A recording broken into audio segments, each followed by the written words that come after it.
Assalamualaikum teman-teman, ketemu di Syihab dan Syihab. Saya sama Abi Quraisy. Hai Abiku. Hai. Abi sehat? Alhamdulillah sehat orang tua. Alhamdulillah sehat terus. Berkat pemeliharaan mama. Berkat Umi Fatmawati yang sekarang lagi nonton di samping cuma nggak mau ditunjukin. Hai Mami. Hai. Abiku, mau nanya soal kemarin itu beberapa waktu yang lalu sempat rame soal bagaimana kita memperlakukan hewan binatang. Betul. Ada peristiwa yang sempat viral, teman-teman juga pasti tahu, terjadi di Aceh.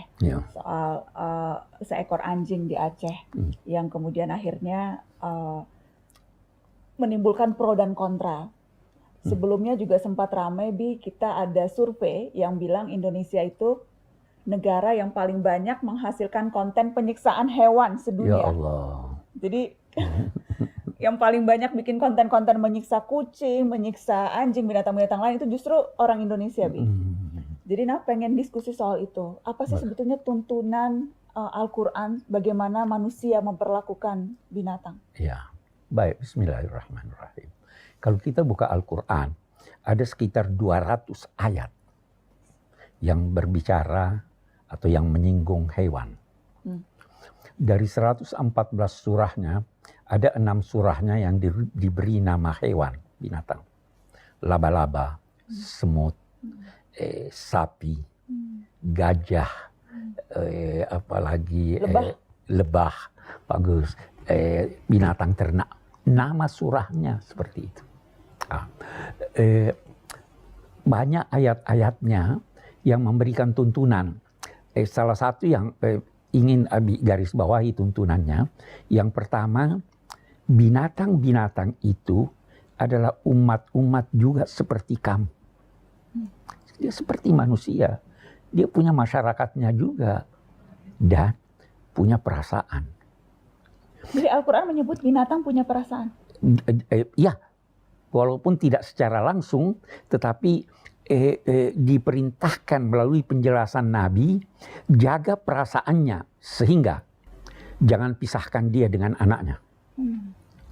Jaga perasaannya sehingga jangan pukul dia dengan keras. Jaga perasaannya, jangan bohongi dia. Bagaimana bohongi dia? Pura-pura mau kasih makanan, kemudian waktu dia datang nggak diberi.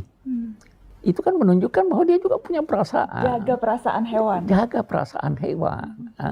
Karena kamu membutuhkannya. Dan Al-Quran menggarisbawahi lagi satu hal. Kamu tidak punya kemampuan untuk mengalahkan hewan. Kalau bukan karena Allah yang memberi kamu kemampuan. Dan memberi binatang itu kemampuan untuk tunduk padamu.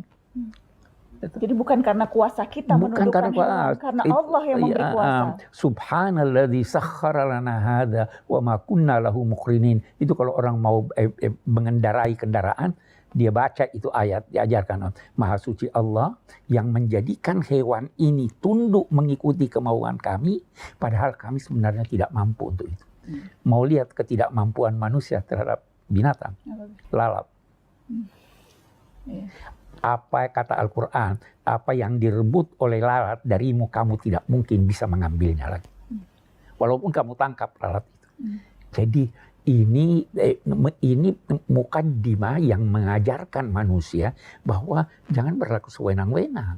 Itu ada Tuhan di balik ini, Tuhan bisa memberi balasan. Itu satu. Yang kedua, kita lihat dalam tuntunannya lebih jauh.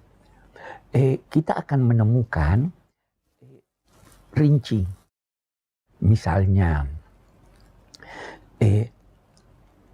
beri dia makan, minum, tempat tinggal yang wajar kalau dia bukan binatang yang bisa mencari tempat tinggalnya sendiri. Karena itu, seorang wanita masuk ke neraka karena tidak memberi makan dan minum seekor kucing. Dia tidak melepaskannya agar dia mencari makan sendiri, tapi dia tahan, tapi dia tidak memberinya makan. Sebaliknya. Itu hukumannya neraka, Bi? Ya itu ancaman Nabi. Ancaman Nabi. Akan masuk neraka kalau tidak memberi makan. Iya. Jadi memang sangat mengherankan itu. Kita mayoritas Muslim kok dianggap paling tidak ini. Ini namanya Iya. kita tidak memahami agama kita. Anjing, seorang kehausan di tengah padang pasir, dia turun ke sumur minum. Setelah itu dia melihat seekor anjing terengah-engah. Dia turun lagi, dia ambil sepatunya, dia isi air, baru dia beri minum air. Kata Nabi, Tuhan mengampuni dia. Ya kan? Jadi rinci sekali sebenarnya itu ya. Kita bisa menemukan lagi misalnya jangan jadikan binatang itu sasaran tembak. Setiap yang bernyawa yang dibantu Anda pasti dapat ganjaran. Nah, jangan kalau mau menyembelih, asa dulu pisaumu. Tapi lihat tuntunannya, jangan asa di depan binatang yang kamu akan sembelih. Bahkan tidak boleh mengasah di depan binatang. Apa yang terjadi itu, anjing disiksa dan sebagainya, sama sekali tidak sejalan dengan tuntunan agama. Karena itu pula sebagian ulama tidak menganggap anjing itu najis. Dalam mazhab Malik itu tidak najis anjing. Yang paling ketat itu mazhab Syafi'i. Anjing najis walaupun bulunya, walaupun liurnya, walaupun tentu kencing dan ininya. Tapi Imam Malik semuanya boleh. Tentu kecuali yang memang najis sejak semula. Ya toh? Jadi ada perbedaan mazhab ulama ada melihat mazhab, anjing. tetapi semua sepakat bahwa memelihara anjing untuk di rumah atau untuk berburu itu dibenarkan oleh Al-Quran. Dan semua sepakat jangan menyiksa binatang, beri dia haknya. Sampai-sampai ada serombongan ulama dengan murid-muridnya berjalan di jalan, ada seekor anjing yang lewat, murid-muridnya usir itu anjing. Apa kata ulama yang faham? Hei, dia juga punya hak untuk berjalan di jalan. Jangan usir dia tidak ganggu kamu. Ya kan? Jadi bukan saja sangat tidak islami, sangat tidak manusiawi orang yang mengganggu binatang, apalagi binatang yang sebenarnya sangat bersahabat dengan manusia. Salah satu binatang yang sangat bersahabat itu adalah anjing. Apa yang terjadi kemarin itu atau beberapa hari yang lalu itu sebenarnya sangat-sangat tidak islami. Bukan itu tuntunan agama Islam yang ingin menyebarkan rahmat bukan untuk manusia saja, untuk seluruh alam, termasuk binatang, tumbuh-tumbuhan, dan benda-benda tak bernyawa. Itu. Oke, Abi mau nanya, Nabi Muhammad pernah punya hewan peliharaan ya? Oh iya, punya kuda. Kuda. Punya kuda pemeliharaan. Dan ada sahabatnya yang bernama Abu Hurairah. Karena apa? Dia itu suka menggendong kucing. Sehingga digelar si pemilik atau si penggendong kucing. Itu sahabat Nabi yang paling banyak meriwayatkan hadis. Abu Hurairah, ya toh.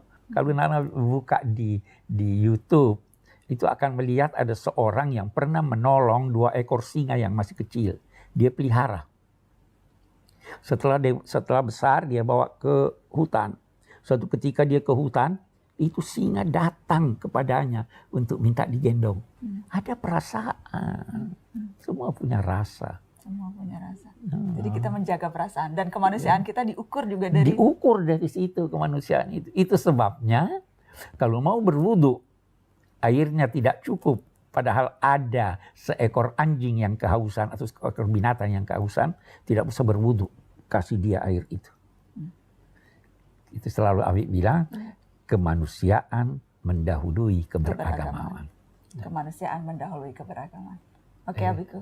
Oke. Thank you. Nana dulu senang kucing ya, Bi? Oh iya, anak kecil. Waktu kecil ya? Waktu kecil. Selalu bawa-bawa kucing gitu. Malah Nana dikasih makan, makanannya nak kasih kucing. Buat teman-teman pencinta hewan, mudah-mudahan percakapan Syihab ini bisa semakin meyakinkan teman-teman dalam perjuangannya mengadvokasi hak-hak hewan. Terima kasih sudah nonton Syihab Syihab. Assalamualaikum.